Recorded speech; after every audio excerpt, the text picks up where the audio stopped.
नमस्कार, स्वागत है आप सभी का हमारे चैनल द नर्सेस हैंडबुक में। आज हम लाए हैं स्वास्थ्य एवं परिवार कल्याण मंत्रालय के निर्देश अनुसार बनाया गया यह वीडियो, जो आपको बताएगा कि कोरोना से पीड़ित रोगियों को गृह अलगाव में किस तरह रखा जाना चाहिए।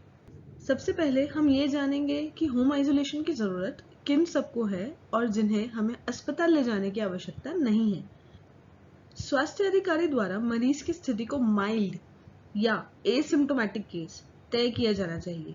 ऐसे मामले में मरीज को सेल्फ आइसोलेशन की घर पर ही व्यवस्था होनी चाहिए। परिवार के सदस्यों के लिए भी क्वारंटीन तय होना चाहिए। मरीज को एक अलग कमरे में ही रहने की आवश्यकता है। मरीज के लिए हर समय एक देखभालकर्ता मौजूद होना चाहिए और होम आइसोलेशन के दौरान देखभालकर्ता व अस्पताल के बीच संपर्क जारी रहना चाहिए। देखभालकर्ता और कोरोना संक्रमित के करीबी संपर्क में आने वाले लोगों को मेडिकल ऑफिसर की सलाह के मुताबिक और प्रोटोकॉल के आधार पर HCQ प्रोफाइलैक्सिस दिया जाएगा। अब हम उनके बारे में जानेंगे जिन्हें होम आइसोलेट नहीं करना व अस्पताल ले जाना ही बेहतर है।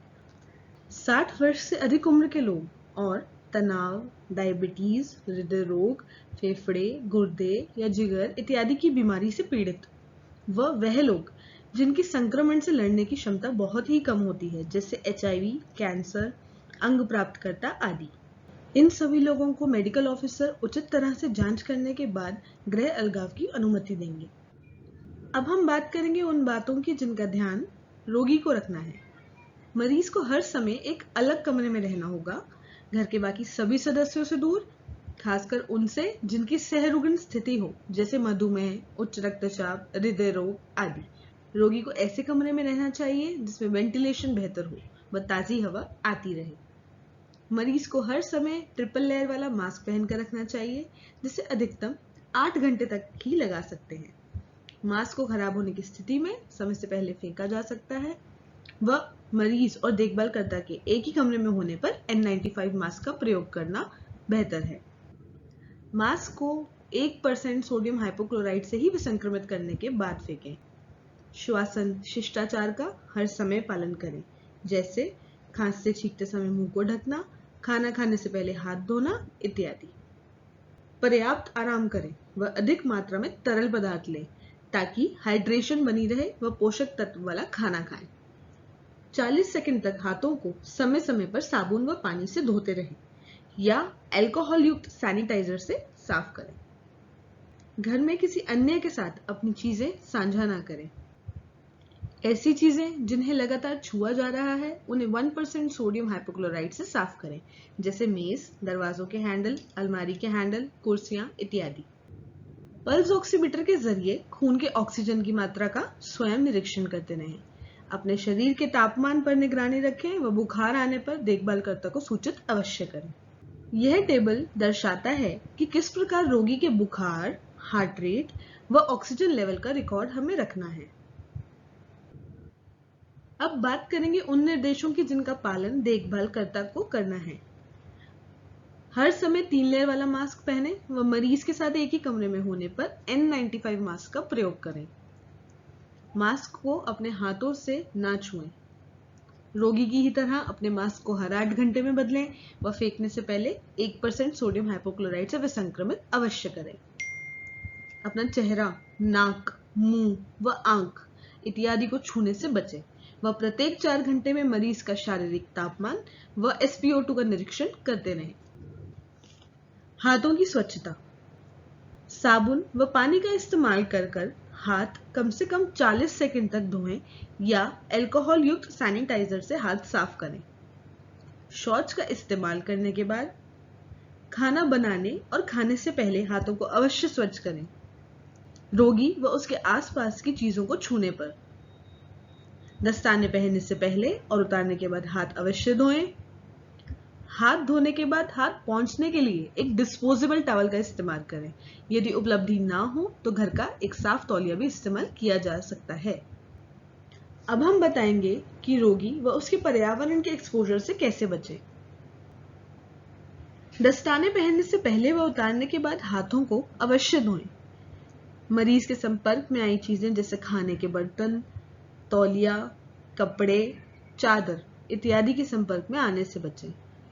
मरीज को उसके कमरे में ही खाना प्रदान किया जाए व उसके बर्तनों को दस्ताने पहनकर ही साफ करें। रोगी के शारीरिक द्रव जैसे खून, पसीना इत्यादि के संपर्क में आने से बचें। अब हम बात करेंगे कि वेस्ट को किस प्रकार फेंका जाए जो कि संक्रमित हो चुका वेस्ट है। घर का कूड़ा जैसे दस्ताने, सिरिंज, सुई, रुई या झूठा खाना सीपीसीबी के निर्देशानुसार ही फेंका जाए ताकि संक्रमण को फैलने से रोका जा सके। अपने घर के वेस्ट को 2 थैलियों में बांधकर डेटॉल इत्यादि से स्प्रे करने के बाद ही फेंकें। अगला विषय है इलाज। गृह अलगाव में रह रहे रोगियों का इलाज हमें किस प्रकार करना है? मरीज और डॉक्टर का संपर्क हमेशा बना रहना चाहिए। किसी भी स्थिति बिगड़ने के हालात में डॉक्टर को सूचित करना होगा।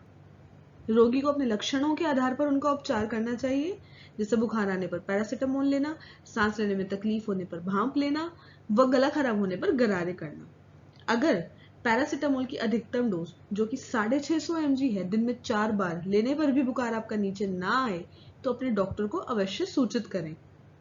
डॉक्टर एनसेड्स जिन्हें non steroidal anti inflammatory drugs जैसे नेप्रोक्सिन व टैब आइवरमेक्टिन 200 माइक्रोग्राम खाली पेट 3 से 5 दिन के लिए लेने की सलाह देंगे। डॉक्टर की सलाह से अपनी अन्य दवाइयां जैसे शुगर, बीपी, थायराइड, हृदय रोग आदि की दवाइयां लेते रहें। दिन में 2 बार गर्म पानी के गरारे करें व भाप लें। 5 से 7 दिन से अधिक दिन तक लक्षण रहने पर जैसे बुखार, खांसी आदि ब्यूटीसोनाइड का इनहेलेशन लें, जिसका डोज 800 माइक्रोग्राम 5 से 7 दिन तक दिन में 2 बार लिया जाना चाहिए। रेमडेसिविर इंजेक्शन देने का फैसला केवल डॉक्टर का है, केवल अस्पताल में दिया जाना चाहिए व घर पर इस इंजेक्शन को देना बिल्कुल भी सुरक्षित नहीं है। मौखिक स्टेरॉइड्स कम बीमारी में नहीं दिया जाता।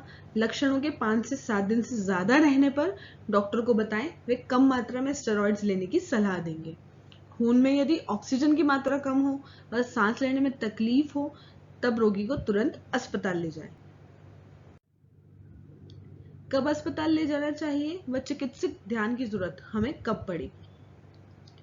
सांस लेने में तकलीफ होने पर, खून में ऑक्सीजन की मात्रा कम होने पर, जब SpO2 94% से भी कम हो, छाती में दर्द होने पर व भारीपन महसूस होने पर, मानसिक भ्रम की स्थिति पैदा होने पर या बेहोश हो जाने पर।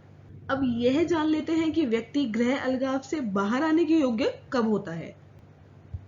लक्षण आने वाले दिन से 10 दिन के बाद और जब 3 दिन से बुखार ना हो तब वह व्यक्ति गृह अलगाव से बाहर आ सकता है व गृह अलगाव का समय खत्म होने पर किसी प्रकार की जांच करवाने की आवश्यकता नहीं है।